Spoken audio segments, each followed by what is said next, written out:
Hi and welcome to How to Mechanic.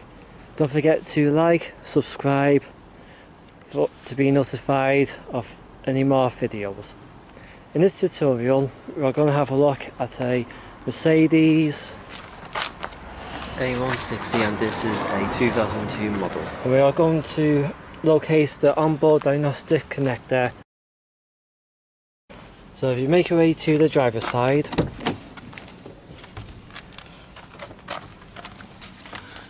and then just underneath the dashboard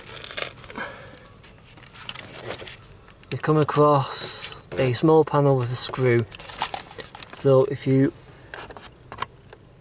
unscrew just the one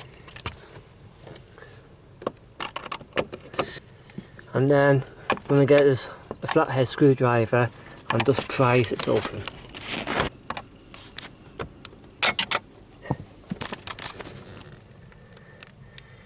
And there's the onboard diagnostic connector.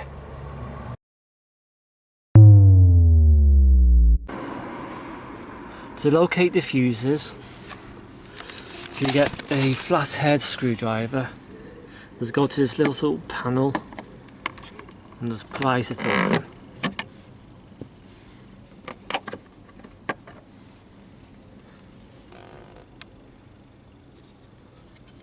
There are the fuses, and on the other side of the panel there you go, is the fuses diagram.